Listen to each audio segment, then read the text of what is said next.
नमो अरिहन्ताणं नमो सिद्धाणं नमो आयर्याणं नमो वज्रायाणं नमो लोये सबसाहुणम् मंगलम भगवान वीरो मंगलम गौतमो गणी मंगलम कुंद कुंदार्यो जैन धर्मोस्तु मंगलम सर्वमंगल मांगल्यम सर्व कल्याण कारकम प्रधानम सर्वधर्माणां जैनम जयतु शासनम जैनम जयतु शासनम अरिहंत सिद्ध सूरि उपाध्याय साधु सर्व अर्थ के प्रकाशी मांगलिक उपकारी है। तिनको स्वरूप जान राग ते भई जो भक्ति काय को न माए स्तुति को उचारी है। धन्य धन्य तुम ही से काज सब आज भय कर जोर बारंबार वंदना हमारी है। मंगल कल्याण सुख ऐसो हम चाहते हैं। ओ मेरी ऐसी दशा जैसी तुम धारी है। ओ मेरी ऐसी दशा जैसी तुम धारी है। मंगल में मंगल करन वीतराग विज्ञान नमो ताहि जाते भय अरहंतादि महान करि मंगल करियो महाग्रंथ करन को काज जाते मिले समाज सब पावे निज पद राज। मोक्षमार्ग प्रकाशक ग्रंथ उसके पीछे रहस्यपूर्ण चिट्ठी जो पंडित जी ने प्रश्नों के उत्तर दिए हैं मुल्तान निवासियों के, वो चिट्ठी का हम यहाँ स्वाध्याय कर रहे हैं। और उसके अंतर्गत जो हमारी पिछली बार जो चर्चा चल रही थी कि जो आत्मा का अनुभव होता है वो प्रत्यक्ष होता है कि परोक्ष होता है। और उसके अंतर्गत फिर और भी जो बातें प्रश्न और आगे के प्रश्न हैं वो उन्होंने, प्रश्न तो है नहीं डायरेक्ट, उत्तर है, और उनसे हम जो है प्रश्न क्या है कि वो पता कर सकते हैं कि गैस कर सकते हैं कि क्या प्रश्न होंगे, है ना। तो आत्मा का अनुभव कैसा होता है, प्रत्यक्ष होता है कि परोक्ष होता है? दोनों तरह से बताएंगे। तो बताओ कैसे बताया। जो मतलब स्वानुभव है वो तो प्रत्यक्ष है, हम्म। और बाकी जो मति श्रुत उससे है वो परोक्ष है। हाँ, तो अगर हम देखेंगे दो प्रकार से देखा था ना। एक तो सिद्धांत ग्रंथ से हमने देखा था कि पहली बात तो प्रत्यक्ष और परोक्ष जो होते हैं वो ज्ञान के भेद हैं, श्रद्धा के भेद नहीं है। श्रद्धा में प्रत्यक्ष परोक्ष के भेद नहीं होते हैं। तो ज्ञान में प्रत्यक्ष और परोक्ष के भेद होते हैं। और ज्ञान में हमने देखा था कि हम सिद्धांत ग्रंथ की अपेक्षा से देखेंगे तो जो प्रत्यक्ष ज्ञान है वो कौन कौन से हैं? अवधि, मन, पर्याय और केवल। वो सिद्धांत ग्रंथ की अपेक्षा से वो प्रत्यक्ष हैं। और परोक्ष कौन से हुए? मति और श्रुत। और फिर उसके बाद न्याय ग्रंथ की अपेक्षा से देखेंगे तो न्याय ग्रंथ की अपेक्षा से उसके दो भेद करे, प्रत्यक्ष और परोक्ष। और प्रत्यक्ष में भी दो भेद करे, साम व्यवहारिक प्रत्यक्ष और पारमार्थिक प्रत्यक्ष। तो जो साम व्यवहारिक प्रत्यक्ष हैं वो कौन कौन से हैं? मति और श्रुत। और जो पारमार्थिक प्रत्यक्ष हैं वो हैं अवधि, मनोपरय और केवल। और फिर जो परोक्ष के भेद कौन से करें? स्मृति, प्रत्यभिज्ञान, तर्क, अनुमान और आगम। ऐसे पांच भेद करे। और उन पांच भेदों से जो स्मृति, प्रत्यभिज्ञान, तर्क, अनुमान और आगम, उससे जो है आत्मा का अनुभव बताया है अगर हम न्याय ग्रंथ से जाएंगे। और ये जो स्मृति, प्रत्यभिज्ञान, तर्क, अनुमान और आगम है वो क्या है? वो मति और श्रुत ज्ञान ही है। वो श्रुत ज्ञान है, वो श्रुत ज्ञान मति ज्ञान पूर्वक ही होते हैं। तो वो क्या बताए हैं कि वो मति और श्रुत ज्ञान पूर्वक ही आत्मा का अनुभव होता है। लेकिन अब ये तो हमने ज्ञान की अपेक्षा से बताया, पर जो अनुभव की अपेक्षा से है वो अनुभव कैसा है? वो बोले वो स्वानुभव प्रत्यक्ष है। जैसे एग्जाम्पल दिया था, कोई खीर खाता है अंधा व्यक्ति। तो अंधा व्यक्ति अगर खीर खाता है, भले ही उसको खीर दिखाई नहीं दे रही है, प्रदेश से वो प्रत्यक्ष दिखाई नहीं दे रही है खीर, लेकिन स्वाद में तो वो प्रत्यक्ष ही है। ऐसे ही आत्मा के प्रदेश दिखाई नहीं दे रहे हैं, जिसको अनुभव हो रहा है वो भले ही उसको प्रत्यक्ष रूप से दिखाई नहीं दे रहे हैं, पर जो अनुभव है वो कैसा है? अनुभव तो प्रत्यक्ष ही है। तो स्वानुभव प्रत्यक्ष उस अपेक्षा से वहां पे बताया, तो दोनों ही अपेक्षा है, स्वानुभव की अपेक्षा से प्रत्यक्ष है, और अगर हम ऐसे ज्ञान की अपेक्षा से लेंगे तो वो परोक्ष है, क्योंकि हमारे पास जो ज्ञान है वो कैसे है, वो परोक्ष ही, हमारे टूल्स ही परोक्ष है ना। देखो अपन ने कल, पिछली बार, कल क्या, पिछले हफ्ते देखा था कि, यहाँ से ही पढ़ेंगे फटाफट जो है ना, वो अपन ध्यान का विषय देखा था कि यदि निर्विकल्प अनुभव में कोई विकल्प नहीं है, पेज नंबर कौन सा है? 347। 347 है ना, 347 पेज। अपन देखो, यदि निर्विकल्प अनुभव में कोई विकल्प नहीं है, तो शुक्ल ध्यान का प्रथम भेद पृथक वितर्क विचार कहा। वहां पृथक वितर्क नाना प्रकार के श्रुत का विचार अर्थ व्यंजन योग संक्रमण ऐसा क्यों कहा? अब यहाँ बोला कि निर्विकल्प अनुभव में कोई विकल्प नहीं होते हैं। पहले आत्मा का अनुभव कैसा बताया था? निर्विकल्प बताया था, अतीन्द्रिय और निर्विकल्प बताया था ना। अतीन्द्रिय कैसे प्रूव करा था? याद है किसी को? अतीन्द्रिय कैसे प्रूव करा था आत्मा का? कि आत्मा का जो अनुभव होता है वो अतीन्द्रिय कैसे है? क्योंकि उसमें मन की सहायता लगती है, और जब मन के विकल्प रुकते हैं, क्योंकि देखो, जो इंद्रियां होती हैं, वो इंद्रियां के विषय कौन होते हैं? रूपी पदार्थ होते हैं। आत्मा कैसा है? आत्मा अरूपी है। रूप। और जो मन है, वो मन किसको जानता है? रूपी और अरूपी दोनों को जानता है। अब रूपी और अरूपी दोनों को जानता है, इसका मतलब जो मन के विषय बनेंगे वो रूपी अरूपी दोनों बनेंगे। अब जो मन में, जब आत्मा अरूपी है तो वो विषय बन सकता है मन का। इसलिए हमने क्या देखा, संगी पंचेंद्रिय को ही आत्मा जानने में आता है, क्योंकि उसके मन है। दूसरों के मन नहीं है, असंगियों के। तो असंगियों के मन नहीं है, तो इसलिए उनको क्या है, सम्यक दर्शन की पात्रता नहीं है, है ना। तो अब जो मन है वो रूपी अरूपी दोनों को जानता है, रूपी को पकड़ता है, अरूपी को पकड़ता है, तो अरूपी को पकड़ा उसने, आत्मा को। तो विकल्प चले। अब जब आत्मा पे फिर जब दृष्टि केंद्रित हो जाती है, तो वो विकल्प भी मिट जाते हैं, एक की दृष्टि बनती है, तो वो विकल्प भी मिट जाते हैं। तो इसलिए क्या बोला, वो मन के विकल्प मिटने पर उसको बोला निर्विकल्प, और इंद्रियां उसमें साथ नहीं है, क्योंकि वो मन के आश्रय से हुआ है, तो इसलिए उसको क्या बोला? विकल्प। अतीन्द्रिय। ओह, तो अतीन्द्रिय भी है क्योंकि उसमें इंद्रियां नहीं है, उसमें मन की सहायता ली है। और हाँ, मन के भी जब विकल्प रुकते हैं, ये है ना। तो जब मन के विकल्प रुके, तो एक में वो स्थिर हुआ, 347 इसलिए इसको पेज पे निर्विकल्प बोला, एक। है ना। बात आई समझ में? तो निर्विकल्प और अतीन्द्रिय। अब यहाँ पे बोला कि यदि निर्विकल्प अनुभव में कोई विकल्प नहीं है, अभी पहले बताया कि जब सारे विकल्प रुक जाते हैं तो निर्विकल्प होता है। यहाँ बोला जब निर्विकल्प अनुभव में कोई विकल्प नहीं है, तो बोले शुक्ल ध्यान का प्रथम भेद पृथक वितर्क कहा। वहां पृथक वितर्क नाना प्रकार के श्रुत का विचार अर्थ व्यंजन योग संक्रमण ऐसा क्यों कहा? अब अपन ने ध्यान के भेद देखे, तो शुक्ल ध्यान के चार भेद है ना। कौन से? पृथक पृथक वितर्क वितर्क विचार। विचार। फिर उसका दूसरा कौन सा है? एकत्व वितर्क अविचार। विचार। सूक्ष्म क्रिया परिपाती, विपाती। और विपरीत क्रिया निवृत्ति। ऐसे चार भेद।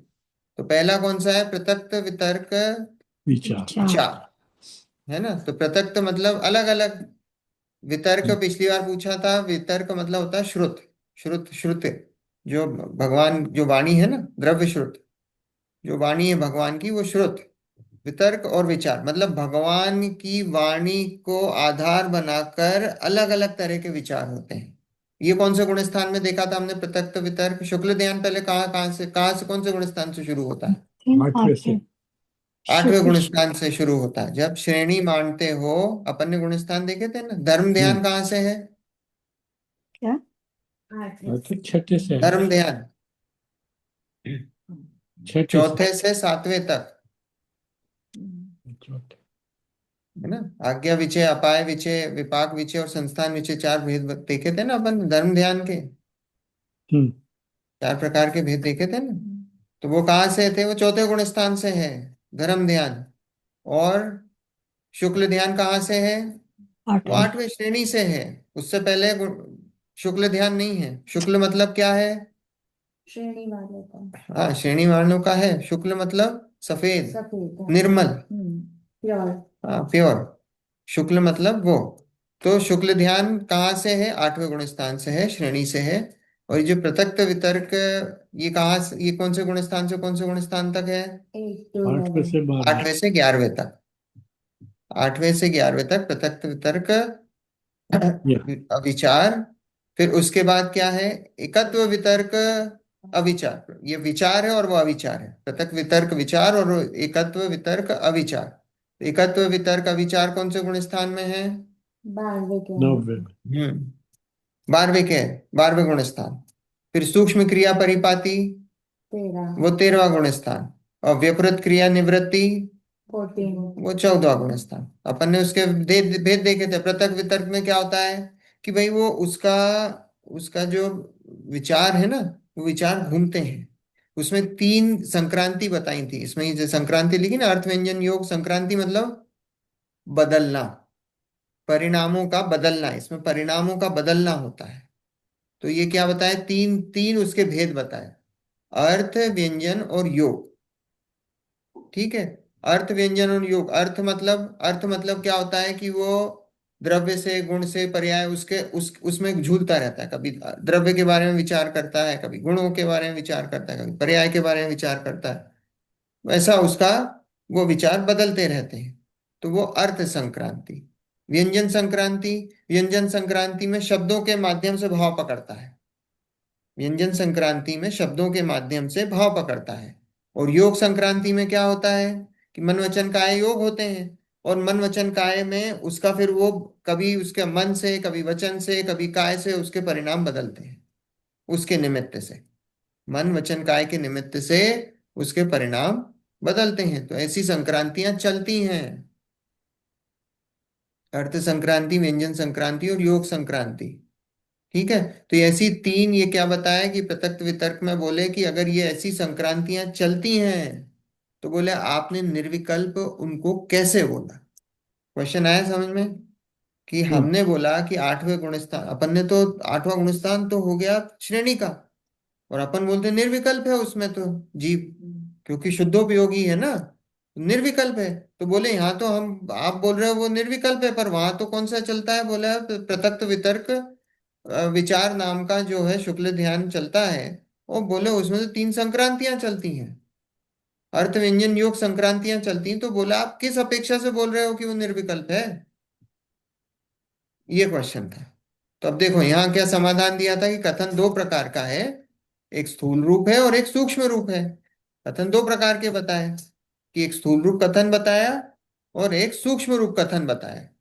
तो जैसा स्थूल रूप से छठवें छठवें ही गुणस्थान में संपूर्ण ब्रह्मचर्य व्रत कहा, और सूक्ष्मता से 90वें गुणस्थान तक मैथुन संज्ञा कही, उसी प्रकार अनुभव में निर्विकल्पता स्थूल रूप कहते हैं। अब बोले कथन कैसे हैं? बोले कथन तो 2 प्रकार के हैं। 2 प्रकार के, एक स्थूल कथन है और एक सूक्ष्म कथन है। मोटा स्थूल मोटा। मतलब बहुत ऊपरी ऊपरी मोटे तौर पर, है ना, बहुत हाई लेवल, है ना। हाई लेवल, हमने कोई मंदिर जाता है उसको क्या बोल दिया कि भाई ये मंदिर जाता है? सम्यक धर्मात्मा। दृष्टि। सम्यक दृष्टि। मंदिर गया, हमने उसको क्या बोल दिया? ये सम्यक दृष्टि जीव है। बहुत स्थूल कथन है ना। देवशास गुरु को मानता है, क्या बोल दिया? सम्यक दृष्टि है। स्थूल कथन है। सूक्ष्म कथन क्या होगा? कि भाई सूक्ष्म कथन तो होगा भैया इसका चौथा गुण स्थान है कि नहीं, आत्मा का अनुभव है कि नहीं, तो सम्यक दृष्टि कहें, नहीं तो सम्यक दृष्टि किस अपेक्षा से कहें? चारों अनुयोग में सब, चारों अनुयोग में स्थूल कथन कहाँ है और सूक्ष्म कथन कौन सा अनुयोग? 4 अनुयोग है ना, प्रथमानुयोग, द्रव्यानुयोग, चरणानुयोग, कर्णानुयोग। तो उसमें स्थूल कथन कहने वाला कौन है? सबसे ज्यादा स्थूल कथन कौन सा अनुयोग कहता है? प्रतिमान योग। प्रथमानुयोग। अपन ने देखा था ना, प्रथमानुयोग क्या है कि भाई जैसे कोयले को तौलते हो, तो कोयले को तौलने में 100 किलो कोयला तोला, तो उसमें 1-2 किलो कोयला इधर उधर हो गया तो कोई फर्क नहीं पड़ता है। तो वो ऐसी स्थूलता का कथन है वहां। बहुत स्थूल कथन बात होती है प्रथमान योग में। मंदिर गए, सम्यक दृष्टि बोल दी। फिर जो सबसे सूक्ष्म कथन कौन से में है? कौन सा अनुयोग में है? द्रव्यानुयोग। हम्म, कर्म, कर्णानुयोग में। कर्णानुयोग में, कर्णानुयोग की कैसे तुलना करी? डायमंड। हाँ, जैसे सोने, हीरे जवाहरात की। हीरे। कि हीरे जवाहरात को जैसे जब तोलते हो तो उसमें 1 सेंट का भी फर्क हो जाए तो वो ऊपर नीचे हो जाती है बात। अभी हीरा खरीदो आप, 99 सेंट का हो और 1 कैरेट का हो, कीमत में फर्क आ जाता है बहुत। बोले साहब ये 1 कैरेट हो गया, इसकी दाम बदल गए। ऐसा है। तो वो कर्णान योग है। तो कर्णान योग में कथन सूक्ष्म, वो बारीकी को पकड़ेगा। वो अगर कहीं पे भी होगा वो आपकी गलती को पकड़ के बोले भाई साहब ये गलत है, ये नहीं चलता है यहाँ, यहाँ पे ये नहीं चलेगा, गुणस्थान गिर जाएगा। तो यहाँ बोला कि कथन 2 प्रकार का है, एक स्थूल रूप कथन होता है, एक सूक्ष्म रूप कथन होता है। जैसे स्थूलता से तो छठवें ही गुणस्थान में संपूर्ण ब्रह्मचर्य व्रत कहा। छठे गुणस्थान में क्या कहा? 28 मूल संपूर्ण गुण है। ब्रह्मचर्य। ब्रह्मचर्याणु व्रत है, महाव्रत का पालन करते हैं मुनिराज, ब्रह्मचर्य महाव्रत का पालन करते हैं मुनिराज। ठीक है। लेकिन फिर क्या कहा? नब्बे। सूक्ष्मता से 90 गुण स्थान तक मैथुन संज्ञा कही। सूक्ष्मता से क्या कहा? भाई 90 गुण स्थान तक मैथुन संज्ञा है। आप तो यहाँ छठे गुणस्थान में हमने स्थूलता से बोल दिया कि ब्रह्मचर्य है, पर गुणस्थान जहाँ कर्णानुयोग लेके तराजू लेके खड़ा होगा वो क्या बोलेगा? भाई वहां नहीं है, वहां ब्रह्मचर्य नहीं है। तो ऐसे ब्रह्मचर्य कहाँ कैसे, है? कैसे कह देंगे कि 90 गुण स्थान तक है कैसे कह ब्रह्मचर्य? देंगे? हाँ। कैसे? ये तो गुणस्थान, ये तो परिणामों का खेल है ना आंटी। तो हम्म। परिणामों का खेल है। अब स्थूल रूप से बोल दिया ब्रह्मचर्य है, हम्म। पर जब आप सूक्ष्मता से जाते हो, तो सूक्ष्मता से जाते हो तो अब ये तो अबुद्धि पूर्वक है ये जो परिणाम होते हैं। और ऐसे अबुद्धि पूर्वक परिणाम क्या किनके ज्ञान में है? बोले केवल ज्ञानी के ज्ञान गम्य है। जैसे 10वें गुणस्थान में बोला कि सूक्ष्म लोभ है। हम्म। अब बोले, किसी ने पूछा कि वो लोभ किसका है? तो मुनिराज हैं, 10वें गुणस्थान में है, कुछ ही समय में अरिहंत और सिद्ध होने वाले हैं। तो 10वें गुणस्थान में किस चीज का लोभ बचा है इनको? तो बोले वो केवल ज्ञानी के ज्ञान गम्य है। कौन सा लोभ है? हम उसको बता नहीं सकते हैं कौन सा लोभ है। ऐसे ही यहाँ पे 9वें गुणस्थान में किसने देखा? ये तो अबुद्धिपूर्वक परिणाम है, हमारे पकड़ में नहीं आते, जिस व्यक्ति को चलते हैं उसी को पकड़ में नहीं आते। तो हम्म। किसके हैं? तो बोले केवल ज्ञानी के ज्ञान गम्य। आ रही बात समझ में? हम्म। स्थूल कथन में तो बिल्कुल बोलेंगे कि भाई हाँ ब्रह्मचर्य है, बिल्कुल है, छठे गुणस्थान में ही ब्रह्मचर्य महाव्रत है उनका, मुनिराज का। चलते कि नहीं मुनिराज? मुनिराज सिर्फ और सिर्फ आहार के समय स्त्रियां उनके समीप आ सकती हैं, नहीं तो स्त्रियां 7 हाथ दूर रहती हैं। ऐसा है, स्त्रियां 7 हाथ दूर रहती हैं मुनिराज के। हम्म। सिर्फ आहार के समय आती हैं मुनिराज के, वो भी। मुनिराज और आहार कैसे करते? मुनिराज की आहार वृत्ति देखी कि नहीं अपन ने? कैसी है? गोचरी, भ्रामरी, अक्षमृषण, गर्तपूरण, उदराग्नि प्रशमन, ये देखी थी कि नहीं अपन हम्म। ने? ऐसी है मुनिराज की आहार वृत्ति, गाय की तरह, भंवरे की तरह। हम्म। पेट की आग बुझाने, गर्तपूरण, जैसे फेंकते हैं वैसे बस फेंक देते हैं, खाना पेट में चला जाता है। अक्षमृषण, ऑयलिंग के लिए, शरीर के ऑयलिंग के लिए बस उतना सा जो चाहिए उतना लेते हैं। हम्म, ऐसे ऐसा है। तो यहाँ बोला कि छठे गुणस्थान में संपूर्ण ब्रह्मचर्य व्रत कहा और सूक्ष्मता से 90 गुणस्थान तक मैथुन संज्ञा कही। उसी प्रकार यहाँ अनुभव में निर्विकल्पता स्थूल रूप कहते हैं। तो बोले अनुभव में निर्विकल्पता स्थूल रूप कहते हैं उसी प्रकार, किस प्रकार? जैसे ये ब्रह्मचर्य का बताया कि भाई हम्म। छठे गुणस्थान में ही हमने क्या बोल दिया? ब्रह्मचारी हैं, पर 90 गुणस्थान तक मैथुन संज्ञा चलती है। ऐसे ही क्या बोला कि चौथे गुणस्थान में ही निर्विकल्प बोल दिया हमने। जबकि निर्विकल्प होता कहाँ है? कौन से गुण स्थान में है निर्विकल्प? फिर हम्म। बाढ़ में। बाढ़ में है ना। 12वें गुण स्थान। हम्म, 12वें गुण स्थान में है।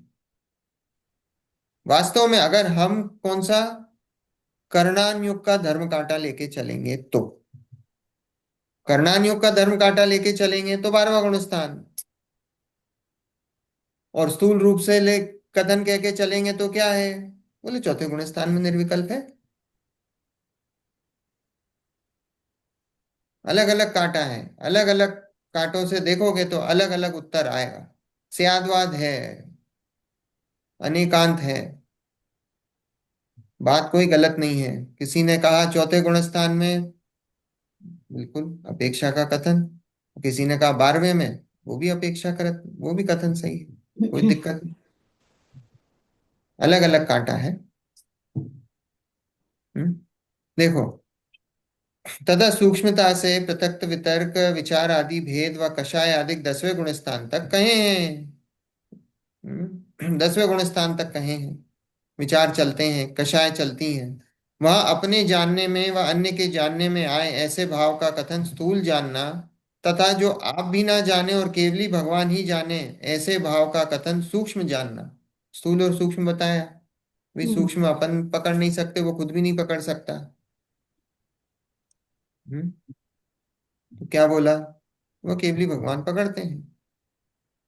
चरणान योग आदिक में स्थूल कथन की मुख्यता है और कर्णान योग में सूक्ष्म कथन की मुख्यता है, ऐसा भेद अन्यत्र भी जानना। बोले चरणान योग कैसा है? बोले सूक्ष्म कथन करता है, और कर्णान योग सूक्ष्म कथन करता है। बोले स्थूल सूक्ष्मता का भेद है, ऐसा जानना। स्थूल सूक्ष्मता के भेद से वो निर्विकल्प उसको कह देते हैं, उसमें कोई दिक्कत नहीं है। आया? इतनी बात समझ में आई यहाँ पे? हम्म, इस प्रकार निर्विकल्प अनुभव का स्वरूप जानना। अब देखो, अब आगे की बात। तथा भाई जी, तुमने 3 दृष्टांत लिखे, ये भी हो गया था, है ना? हम्म, वह दृष्टांत में प्रश्न लिखा, सो दृष्टांत सर्वांग मिलता नहीं है। दृष्टांत है वे एक प्रयोजन को बतलाता है। सो यहाँ द्वितीय ये का तो पूरा पढ़ लिया था। विदु, चंद्रमा, जल बिंदु, अग्निकणिका, यह तो एक देश है। और पूर्णमासी का चंद्र, महासागर तथा अग्निकुंड, यह सर्व देश है। उसी प्रकार चौथे गुण स्थान में आत्मा के ज्ञानादिक गुण एक देश प्रकट हुए हैं। 13वें गुण स्थान में आत्मा के ज्ञानादिक गुण सर्वथा प्रकट होते हैं। और जैसे दृष्टांतों की एक जाति है, वैसे ही जितने गुण अवरत सम्यक दृष्टि के प्रकट हुए हैं, उनकी और 13वें गुण स्थान में जो गुण प्रकट होते हैं, उनकी एक जाति है। देखो, अब ये जाति अपेक्षा से कथन है। जाति अपेक्षा से क्या बताया? यहाँ 3 दृष्टांत उन्होंने दिए हैं, है ना? तो दृष्टांत तो बोले, दृष्टांत हमेशा एक देश होता है, सर्वांग नहीं ले सकते। उदाहरण हमेशा एक देश होता है। पंखा तो बोले चला। है ना? तो अब उदाहरण जो उन्होंने यहाँ दिया, कौन सा? कि द्वितीया का चंद्रमा, द्वितीया का नहीं, क्रेसेंट मून, जो छोटा ऐसा। छोटा जल हमारा। बिंदु, है ना? जल बिंदु मतलब अगर हम सागर में से जल बिंदु लेंगे, छोटा सा एक बूंद लेंगे। अग्नि कणिका मतलब आग जलती में से उसका एक कण लेंगे। तो बोले ये तो सब एक देश हैं। और पूर्णमासी का चंद्र, महासागर, अग्निकुंड, ये सर्व देश हैं। तो बोले उसी प्रकार चौथे गुण स्थान में आत्मा के ज्ञानादिक गुण एक देश प्रकट हुए हैं। एक देश मतलब थोड़े प्रकट हुए हैं। एक देश अच्छा। मतलब वो थोड़े प्रकट हुए हैं, है ना? आंशिक प्रकट हुए हैं। ठीक है? तो बोले आंशिक प्रकट हुए हैं। और 13वें गुण स्थान में आत्मा के ज्ञानादिक गुण कैसे हैं? वो सर्वथा मतलब पूर्ण पूर्ण रूप से प्रकट होते हैं। हम्म, और जैसे दृष्टांतों की एक जाति है, एक जाति मतलब कि वो जो अग्नि कणिका है वो किसकी है? वो अग्नि की है। जल बिंदु किसका है? वो सागर का है। हैं? वो जो चंद्रमा है द्वितीया का, वो किसका है? बोले वो पूरे चंद्रमा का है। तो बोले उस अपेक्षा से देखते हैं तो एक जाति के हैं। चंद्रमा मतलब चांद की जाति का है, जल की जाति का है, अग्नि की जाति का है। जाति अपेक्षा से वो कैसे हैं? बोले वो एक ही जाति के हैं, एक ही जाति के हैं। तो बोले वैसे ही जितने गुण अवरत सम्यक दृष्टि के प्रकट हुए हैं, उनके और 13वें गुण स्थानों में जो प्रकट होते हैं गुण, बोले उनकी एक ही जाति, जाति एक ही है। सम्यक्त जो प्रकट हुआ है, सम्यक्त की जो जाति चौथे गुण स्थान वाले की है, और जो अर्यंत और सिद्ध के जो सम्यक दर्शन प्रकट है, उनका उनकी जाति एक समान है, उनकी जाति एक समान है। जैसे कोई लड्डू है, बूंदी का लड्डू है, बूंदी के लड्डू में से एक बूंदी जो निकली, वो जो एक बूंदी निकली है, उस एक बूंदी की और पूरे लड्डू की जाति एक है। वो जो एक बूंदी निकली ना उसमें से, और वो जो पूरा लड्डू है, उसकी जाति एक है। उस अपेक्षा से क्या बोला, वो जाति एक समान है उनकी, जाति एक समान है।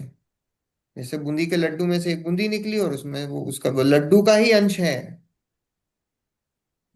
लड्डू ही है वो, समझ आया, वो जाति एक है। तो बोले यहाँ पे उस अपेक्षा से क्या बोला, जाति एक है।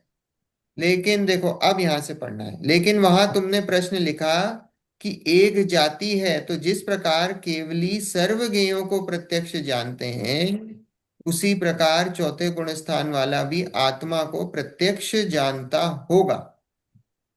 अब देखो उन्होंने क्या प्रश्न, क्या है अब ये प्रश्न उन्होंने लिखा, प्रश्न तो उन्होंने जो लिखा, यहाँ पे पंडित जी उत्तर में ही प्रश्न लिख रहे हैं कि एक जाति में क्या, एक जाति है तो जिस प्रकार केवली सर्वज्ञेयों को प्रत्यक्ष जानते हैं, केवली सर्वज्ञेयों को प्रत्यक्ष जानते हैं, तो बोले उसी प्रकार चौथे गुण स्थान, अगर तुम एक ही जाति बोल रहे हो, तो जिस प्रकार केवली अगर सर्वज्ञेयों को प्रत्यक्ष जान रहे हैं, तो चौथे गुण स्थान वाले भी सर्वज्ञेयों को प्रत्यक्ष जानता। मतलब मान लो केवली सर्वज्ञेयों को जान रहे हैं प्रत्यक्ष, तो हो सकता है कि भाई जो चौथे गुण स्थान वाला है वो थोड़े से ज्ञेयों को प्रत्यक्ष जानता, ज्ञेयों को तो प्रत्यक्ष जानता होगा, पूर्ण ज्ञेयों को नहीं जानता होगा, थोड़े से ज्ञेयों को जानता होगा। प्रश्न आया समझ में? केवली को क्या बोला कि भाई तीन लोग के सारे पदार्थों को प्रत्यक्ष जानते हैं। अगर आप ये बोलते हो कि जो केवलियों के और चौथे गुण स्थान वालों की जाति एक है, दोनों को सम्यक ज्ञान है, उनको केवल ज्ञान है केवलियों को, तो बोले इनको मान लिया केवल ज्ञान तो नहीं है, पर जिस हिसाब से केवल ज्ञान में सारे पदार्थ प्रत्यक्ष झलकते हैं, जिनको सम्यक दर्शन प्रकट हुआ है, उनको भले ही थोड़े ही पदार्थ हों, लेकिन जितने थोड़े पदार्थ हैं वो प्रत्यक्ष झलकते हों। प्रश्न है समझ, क्योंकि आपने उनको बोल दिया एक जाति के हैं। प्रश्न आया समझ में? यस। है ना? तो देखो भाई जी, प्रत्यक्ष की अपेक्षा एक जाति नहीं है। अब देखो वो जो जाति की बात कही थी, वो जाति की बात अलग कही थी। वो जाति की कैसी बात कही थी कि सम्यक ज्ञान की अपेक्षा कही थी, ये सम्यक दर्शन की अपेक्षा कही थी। यहाँ प्रत्यक्ष की अपेक्षा एक जाति नहीं है। ऐसा नहीं है कि मान लो कि केवल ज्ञानी है 100 पदार्थों को प्रत्यक्ष जानते हैं, तो सम्यक दृष्टि होगा वो 2 पदार्थों को प्रत्यक्ष जानेगा। आप ऐसा जाति भेद नहीं लगा लेना कि भाई ये जाति में समानता है क्योंकि एक जाति है, तो वो इतने पदार्थों को 100 पदार्थों को जानते हैं तो ये 2 पदार्थों को प्रत्यक्ष जानेंगे, है ना? ऐसा नहीं। तो यहाँ क्या बोला भाई जी, प्रत्यक्ष की अपेक्षा एक जाति नहीं है, सम्यक ज्ञान की अपेक्षा एक जाति है। बोले प्रत्यक्ष की अपेक्षा जाति नहीं है एक, तो बोले सम्यक ज्ञान की अपेक्षा एक जाति। चौथे गुण स्थान वाले को मति श्रुत रूप सम्यक ज्ञान। देखो इसमें क्या प्रॉब्लम हो सकती है, जैसे कुछ लोग मानते हैं, अपन ने पिछली बार भी देखा था, कुछ लोग मानते हैं कि जैसे ये जो आत्मा है, आत्मा में जो आत्मा के ऊपर आवरण है, जो ज्ञानावरण कर्मों का आवरण है, वो आत्मा के ऊपर ज्ञानावरण का आवरण पूरे आत्मा पे है। ऐसा नहीं होता कि आत्मा का 90% जो सम्यक दृष्टि है उसके ऊपर अब 90% आवरण बचा और 10% आवरण उसका खुल गया है, वहां पे आवरण नहीं है। अगर ऐसा मानेंगे तो क्या हो जाएगा कि वो आत्मा जहां पे आवरण नहीं है वो 10% जगह उधर केवल ज्ञान मानना पड़ेगा हमको, क्योंकि वहां आवरण नहीं है। तो वो 10% जगह उधर जहां पे आवरण नहीं है ज्ञानावरण कर्म का, तो वहां क्या मानना पड़ेगा हमको? केवल कि भाई ज्ञान। 90% तो आत्मा पे आवरण है, लेकिन 10% आत्मा पे आवरण नहीं है, तो वो 10% जो आत्मा के प्रदेश हैं वहां पे आवरण नहीं है, उस कारण से वहां पे केवल ज्ञान है उसको, उतने उतने प्रदेशों में। क्योंकि आत्मा में ज्ञान कहाँ कहाँ फैला हुआ है? सच है। सर्वांग प्रदेशों में। हम तो सोचते हैं कि भाई आत्मा है कि शरीर में है ना, जहां जहां शरीर है वहां वहां आत्मा है। और जानना कहाँ से हो रहा है? बोले यहाँ से हो रहा है। तो अब बताओ, जो हाथ में के जो प्रदेश हैं वहां से जानना हो रहा कि नहीं हो रहा है? हो रहा है। हो रहा है। क्योंकि जहां जहां आत्मा है वहां वहां ज्ञान है। आत्मा के सारे गुणों का विस्तार ऐसा है, अकेले ज्ञान गुण का नहीं है। श्रद्धा का, ज्ञान का, वीर्य का, चारित्र का, सुख का, पूरे सर्वांग में विस्तार है।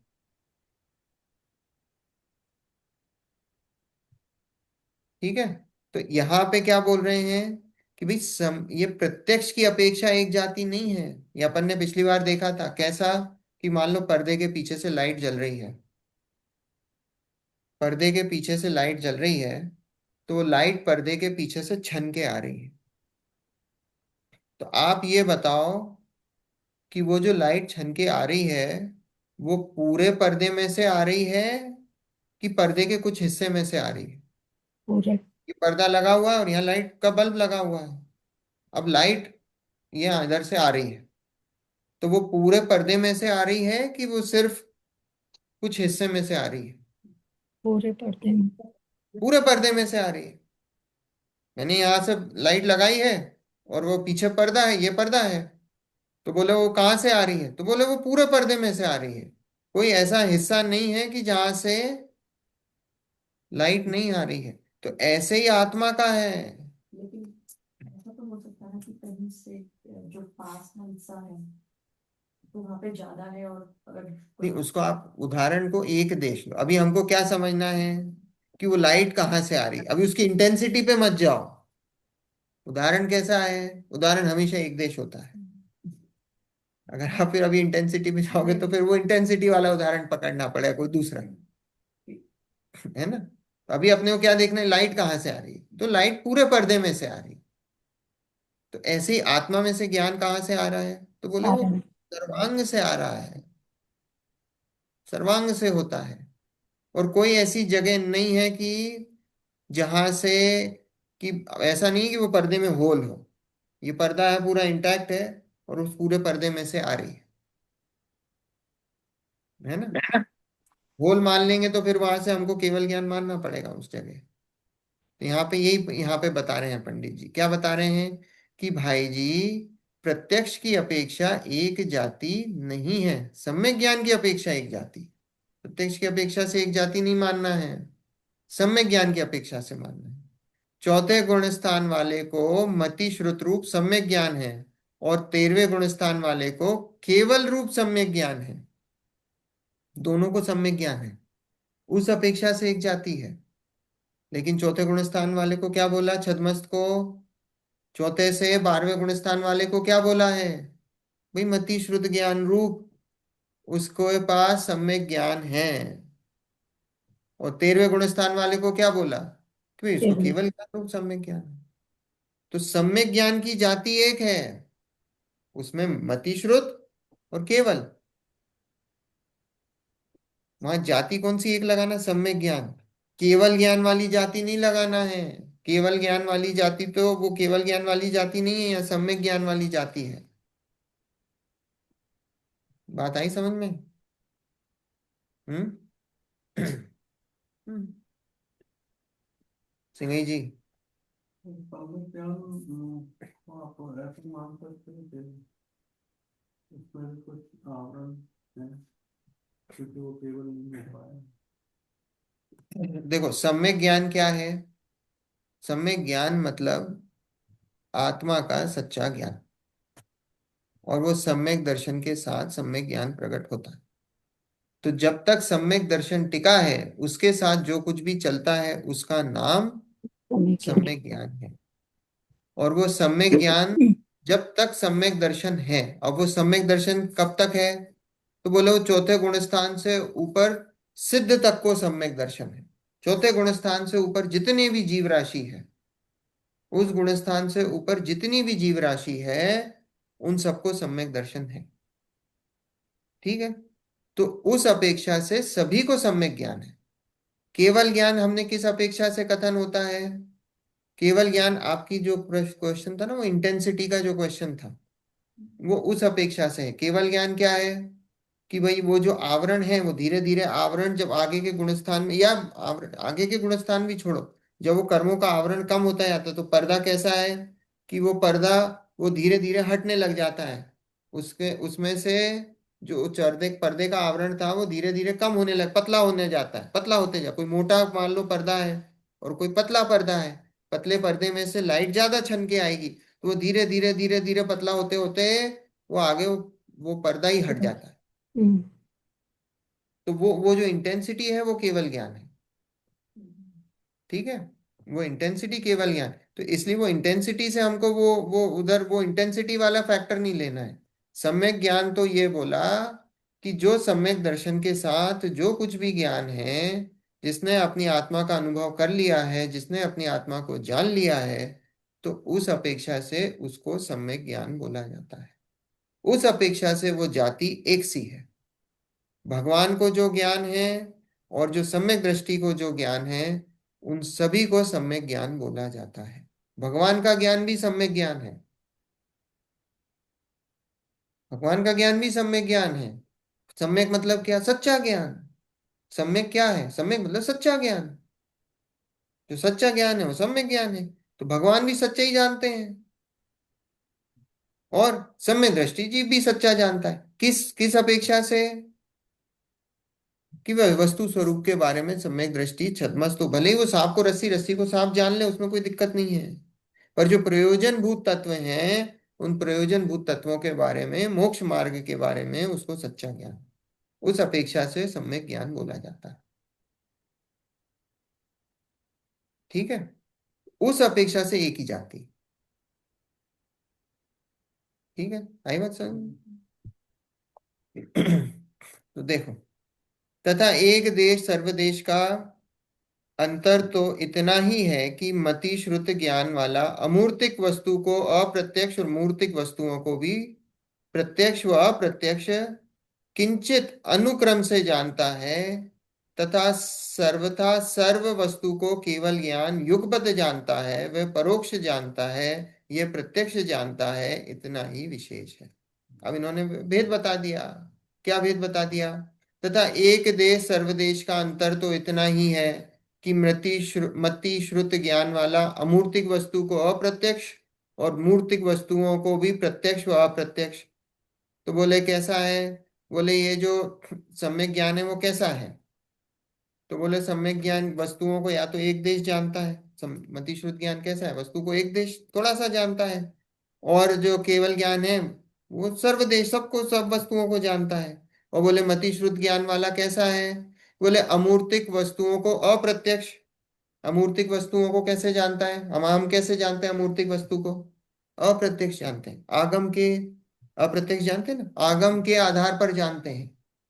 बोले आकाश द्रव्य होता है, किसने बताया?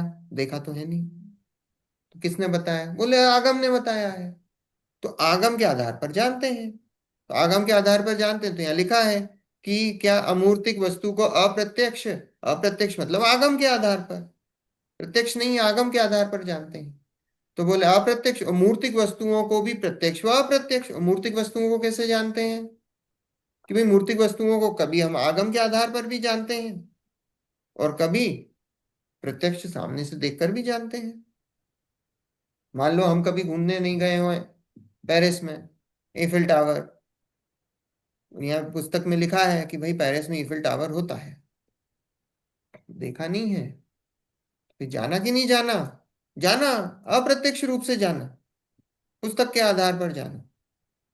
तो यहाँ वही लिखा है कि मूर्तिक वस्तुओं को कैसे जानते हैं, प्रत्यक्ष भी जानते हैं और अप्रत्यक्ष भी जानते हैं। प्रत्यक्ष सामने देख लिया भाई, वहीं जाके देख के आ गए, तो प्रत्यक्ष भी जानते हैं अप्रत्यक्ष भी जानते हैं, है ना। और किंचित अनुक्रम से जानता है तथा सर्वथा सर्व वस्तु को केवल ज्ञान युगपत जानता है। तो मतिश्रुत ज्ञान वाला कैसे जानता है भाई, उसकी ज्ञान के विषय में एक वस्तु एक समय पर बनती है। मतिश्रुत ज्ञान वाला कैसे जानता है कि भाई एक समय पे एक ही वस्तु ज्ञान में आती है। हम ये मानते हैं कि हम बहुत सारी वस्तुओं को जान रहे हैं, ऐसा होता नहीं है, क्योंकि हम एक पर्याय को पकड़ नहीं सकते हैं। हम जब भी पर्याय वो एक साथ बहुत सारी असंख्यात पर्याय एक साथ पकड़ में आती हैं, तो जब वो असंख्यात पर्याय आती हैं पकड़ में, तो असंख्यात में कितनी वस्तुएं आप जान सकते हो, असंख्यात वस्तुओं को जान सकते हो, है ना। तो वो इसलिए उन वस्तुओं को पकड़ते हैं, असंख्यात वस्तुओं को। तो वो हमको ऐसा लगता है हमने बहुत सारी वस्तुओं को जाना है, क्योंकि असंख्यात पर्याय को पकड़ते हैं। ज्ञान इतना सूक्ष्म नहीं है। तो यहाँ बोला अनुक्रम से जानता है, मतलब क्रम से जानता है, एक के बाद एक के बाद एक के बाद अनुक्रम से जानता है। तथा सर्वथा सर्व वस्तुओं को केवल ज्ञान युगपत, युगपत मतलब एक साथ जानता एक है। साथ। केवल ज्ञान कैसे जानता है, तीन लोक की तीन लोक की सारी वस्तुओं को, सारे द्रव्य गुण पर्याय को कैसे जानता है, एक साथ। एक साथ जानता है ना। केवल ज्ञान चर्चा कर चुके अपन, केवल ज्ञान कितना कितना विशाल है, हम्म। कितना विशाल है केवल ज्ञान। बाजू में बैठे हुए सिद्धों की पर्यायों को भी जानता है। सिद्ध जो बाजू में बैठे हैं सिद्ध, उनकी कौन सी पर्याय चल रही है, केवल ज्ञान की ही चल रही है ना। सिद्ध शिला में कितने कितने विराजमान है, सिद्ध परमेष्टि अनंत। संख्यात। अनंत। तो महावीर भगवान उन अनंत जो सिद्ध हुए हैं उनकी पर्याय दिख रही कि नहीं उन्हें, क्योंकि वो भी तो एक वस्तु है, वो भी तो एक आत्मद्रव्य है। जो आदिनाथ भगवान हुए, आदिनाथ भगवान की केवल ज्ञान की पर्याय महावीर भगवान को दिख रही कि नहीं दिख रही।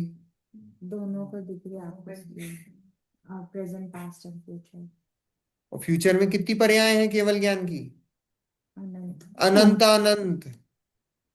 आप सोचो केवल ज्ञान कितना विशाल है, खुद की भी अनंत अनंत पर्याय फ्यूचर की वो दिख रही हैं केवल ज्ञान। और जितने अनंत सिद्ध हैं उनकी भी अनंत केवल ज्ञान की पर्याय, पास्ट की फ्यूचर की वर्तमान की सारी पर्याय दिख रही।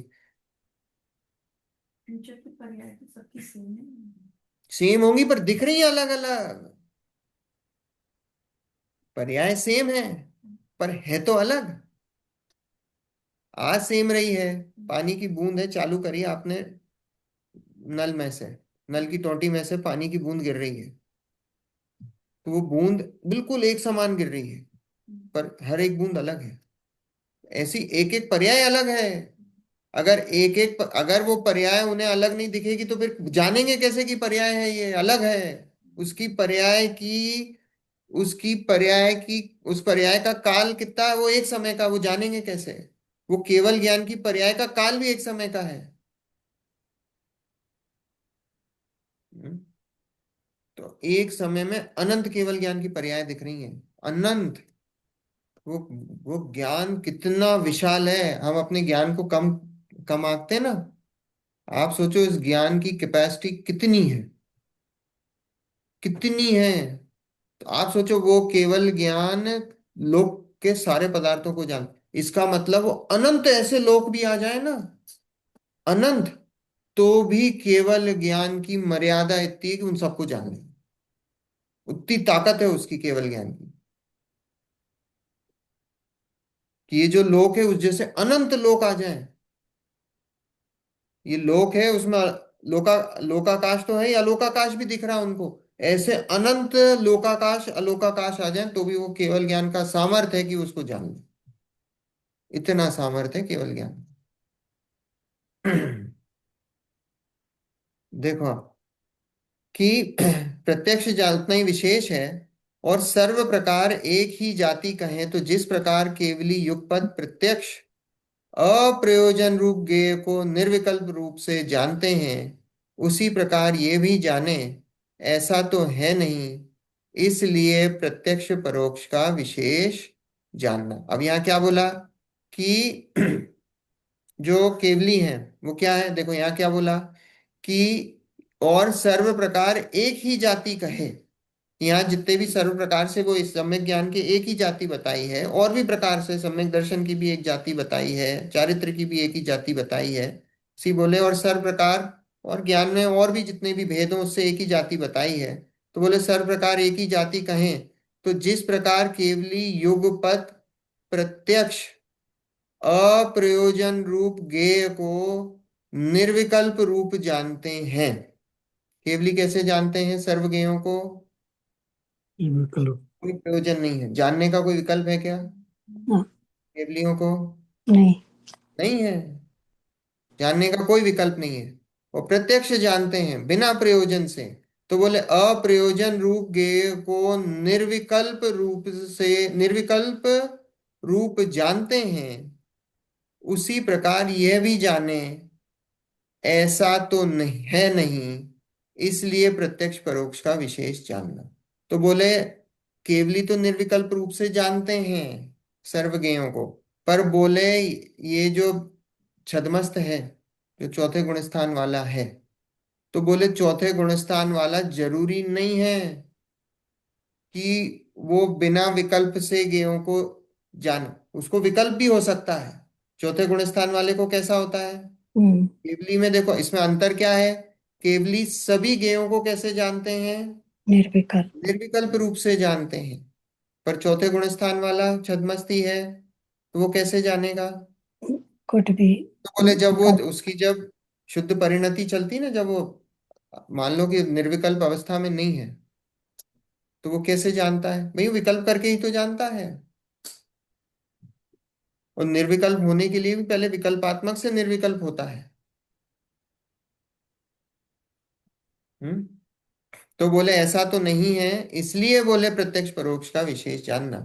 तो बोले वहां इसलिए वो प्रत्यक्ष परोक्ष का है क्या, कि केवली तो बिना उससे जानते हैं, बिना कोई विकल्प से प्रत्यक्ष रूप से जानते हैं। और छद्मस्तों को कैसा है? छद्मस्तों को तो अवलंबन लेना पड़ता है, आगम का अवलंबन लेते हैं। तत्व के बारे में कैसे जानोगे आप? आगम से जानोगे। स्वाध्याय करते हो तो क्या करते हो? यही तो करते हो कि भाई विकल्प होता है ना। स्वाध्याय भी क्या है? विकल्प करते हो। किसी की चीज, कोई चीज जानने की जिज्ञासा हुई, कोई चीज समझने की जिज्ञासा हुई, तो विकल्प पूर्वक जानते हो। तो बोले विकल्प पूर्वक जानते हो, इसलिए तो वो प्रत्यक्ष परोक्ष का वहां पे विशेष जानना, क्योंकि आप आगम के आधार पर जान रहे हो। केवली कैसे जान रहे हैं? केवली को जानने के लिए किसी को बुक की आलम्बन सहायता की नहीं लेनी जरूरत पड़ती है, किसी की निमित्त की सहायता नहीं लेनी पड़ती, प्रत्यक्ष रूप से जानते हैं। जो चौथे गुण स्थान वाला है वो कैसे जानेगा? भाई उसको किसी ना किसी चीज का सहारा लेना पड़ेगा। उसको सहारा लेना, कोई ना कोई मीडियम लेना पड़ेगा। हम्म। बात आ रही समझ में? आगम का सहारा लेगा, या किसी के उपदेश का सहारा लेगा, या किसी चीज का सहारा लेगा, और तो वो सहारा लेकर फिर वो विचार करके वो उसको धारणा में बिठाएगा और फिर जानेगा। तो इसलिए बोला कि इसलिए वहां प्रत्यक्ष परोक्ष का विशेष जानना। देखो। कंप्लीट नहीं हो हम्म। सकता इसका जानना। जरूरी है हाँ, कि पूरा थोड़ी जानता है, तो एक देश जानता है ना वो। एक देश जानता है। जैसे आत्मा भी वस्तु है, तो आत्मा वस्तु को कैसे जानता है? कि भाई प्रदेश प्रत्यक्ष नहीं जानता है। छद्मस्ती, जो जो छद्मस्त जीव है वो कैसा है? भाई प्रदेश प्रत्यक्ष नहीं जानता है, आत्मा दिखाई थोड़ी दे रहा है उसको, तो वो कैसे जान रहा है? तो एक देश ही तो जान रहा है, थोड़ा ही जानता है।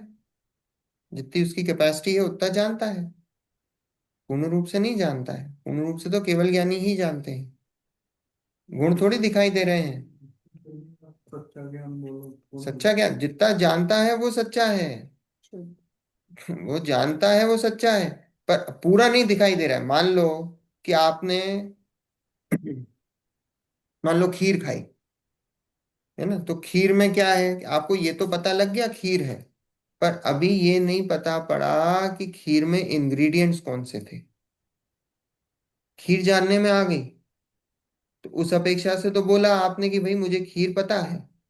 पर अभी कोई बोले कि भाई खीर में क्या क्या था, आपने खाई है तो आप बताओ मुझे क्या क्या था,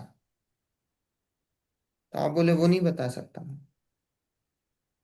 तो आप बताओ, वो खीर को जानता है कि नहीं जानता है? यस। हम्म। आप बताओ, वो खीर को जानता है कि नहीं जानता है?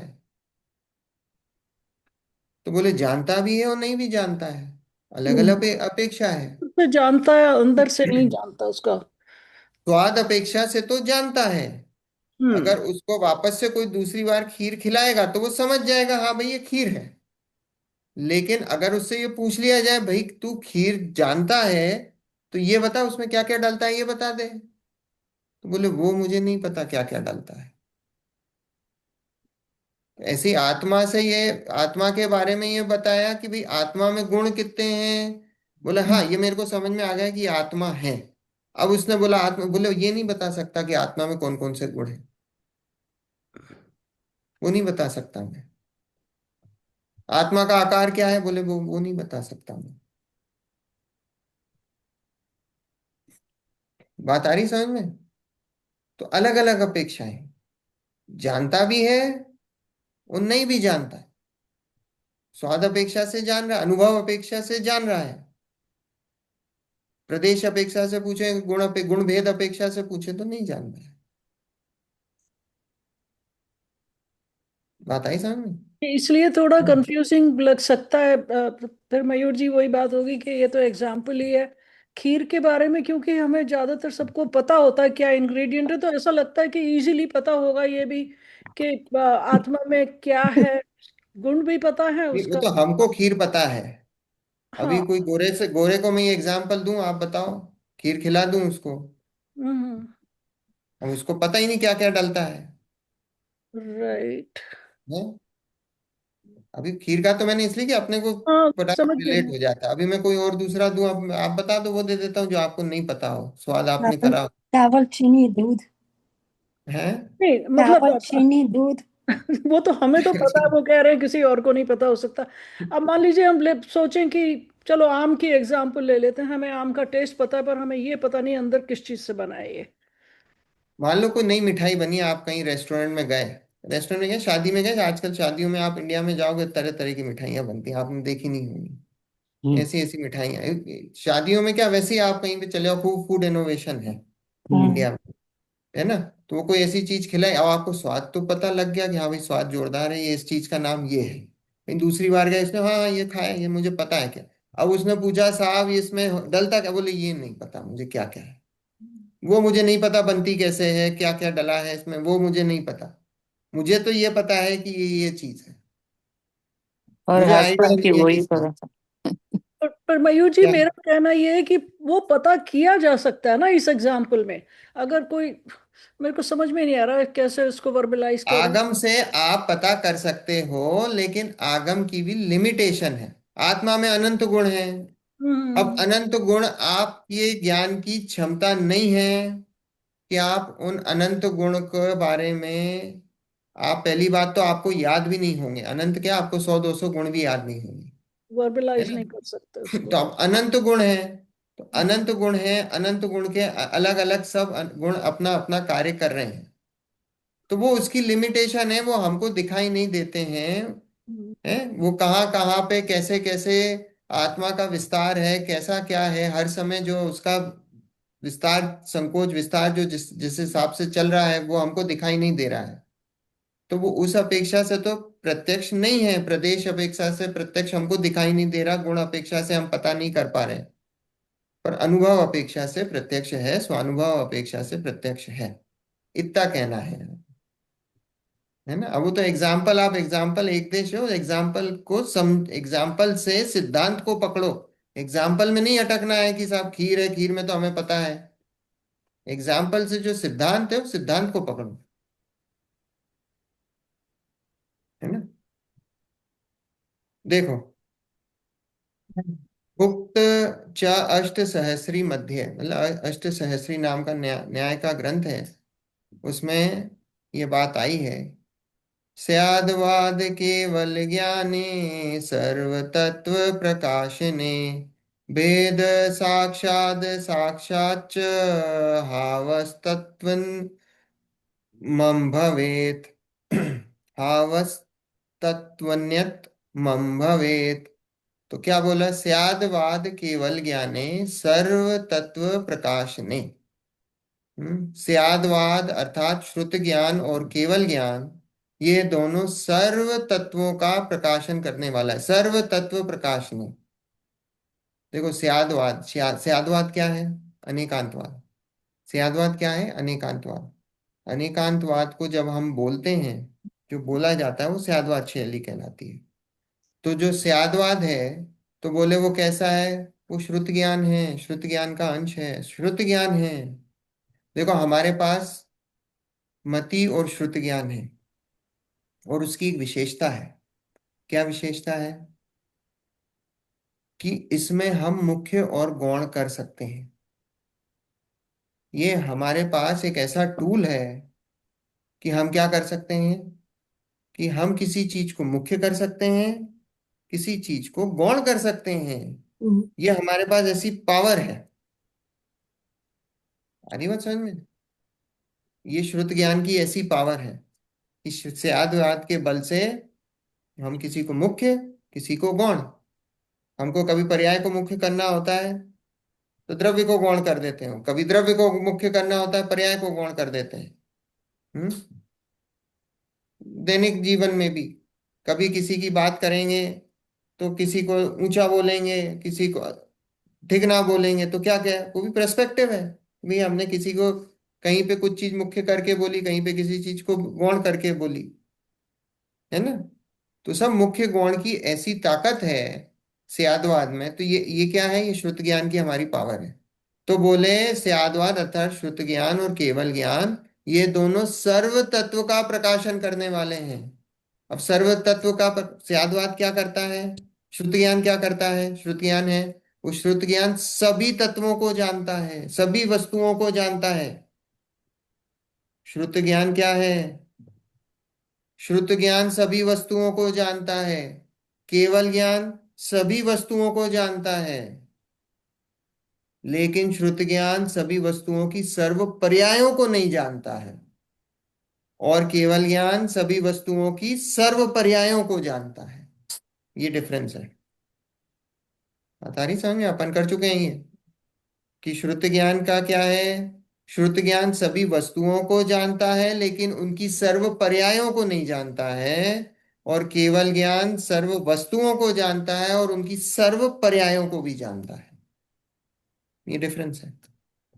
तो बोला कि स्यादवाद अर्थात श्रुत ज्ञान और केवल ज्ञान, यह दोनों सर्व तत्वों का प्रकाशन करने वाले हैं, सर्व वस्तुओं का, सर्व तत्वों का प्रकाशन करने वाले हैं।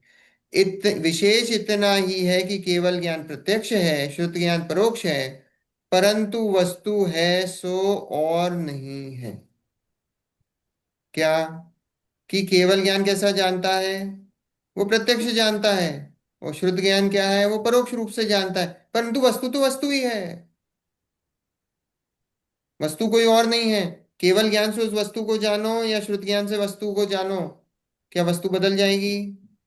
आपने इस फोन को भगवान ने केवल ज्ञान से जाना और हमने श्रुत ज्ञान से जाना, क्या ये फोन बदल गया? नहीं बदला। वस्तु तो वस्तु है, वस्तु में कोई फर्क नहीं है। ठीक है, आगे कल, और कल करना है। कल, अब बात कर अपन कल बताएंगे। मैसेज डाल देंगे अगर कल का स्वाध्याय होगा कि नहीं, क्योंकि कल हो सकता है उनके उसमें जाए, अगर वो उनके सुनील जी के उसमें, और कुछ शाम को। पर पता नहीं, भी शाम का रखे वो होगा कुछ, तो अपन अगर सब जाएंगे नमोकार मतलब। उसके बारे में मुझे पूछना था कि क्योंकि काफी दूर है वो जगह जहाँ फ्यूनरल होम है वो, तो कि कौन कौन जा रहे हैं वहां पर। अब वो आंटी हमको तो नहीं पता, हम लोग तो नहीं जा पाएंगे, हमारा तो अच्छा। कल ऑफिस है, पर कुछ लोग जा रहे हैं। हम्म कुछ क्या हो सकता, काफी सारे लोग जा रहे होंगे, हम्म, मुझे उतना। काफी लोग जा रहे हैं आंटी, पर हाँ, आपके उधर से मुझे ध्यान नहीं आ रहा कौन जा रहा है। ओके। बट इट वाज मतलब मेरे को तो समझ ही नहीं आया कि, क्योंकि मैं पिक्चर से पहचान नहीं पाई पर it was very, very, very, very sad news. हाँ He must be in between maybe early 50 or late 40. Early 50 aunty, हाँ, क्या हुआ अर्ली मधु 50। अच्छा, वो आपके हमारे पास तो इधर आंटी वो कम्युनिटी में वो एक मैंने सुना हमारे घर के पास पास। मधु का आज फोन आया था, मधु गांगवाल का। तो उसने हाँ मेरे को बताया कि वो कल सुबह वो जाने वाली है। तो किसी को उसके मालूम, जस्ट मैं बताती हूँ, वो जाने वाली है। लेकिन वो क्या, what was it, it was it sick और व्हाट? अभी आंटी हमको इतना डिटेल नहीं पता, but it seem like he was sick for for the past couple of months. अब कोई हाँ। मिला नहीं उनसे और किसी को डिटेल भी नहीं पता कि एग्जैक्टली क्या हुआ। हम लोग कल शाम को गए, रात को गए थे हम लोग एक्चुअली। अच्छा। हाँ।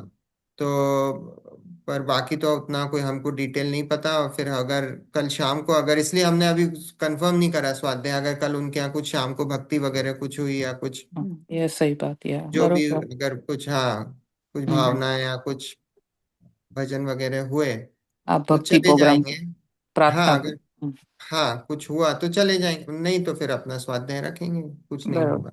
बरोबर। ठीक है। फिर मैसेज भेज देंगे। इसलिए Yeah, अभी वो I कंफर्म just नहीं wanted to mention that it was very sad news, hmm. or he must be like early 50 or late है। हाँ 40. कम ही उम्र की, कम ही उम्र हाँ की। आंटी कमी है, और स्मिता भी लाइक लेट 40s में ही आंटी, हम लोग के बराबर ही है, और दो बच्चे भी हैं उनके। कल हम लोग हाँ, गए थे मिलने, अच्छा, अच्छा, काफी कुछ लोग आ गए थे, but it was very late in the night. तो आप ओके। लोग तो वैसे भी नहीं आ पाते आंटी उस टाइम तो। हम्म, और अब कल भी कई लोग जा रहे हैं, सुबह उनकी फ्यूनरल उसमें, और फिर शाम का अभी प्रोग्राम पता नहीं है, तो फिर आप हमें जो पता चलेगा हम बता देंगे। हाँ, क्योंकि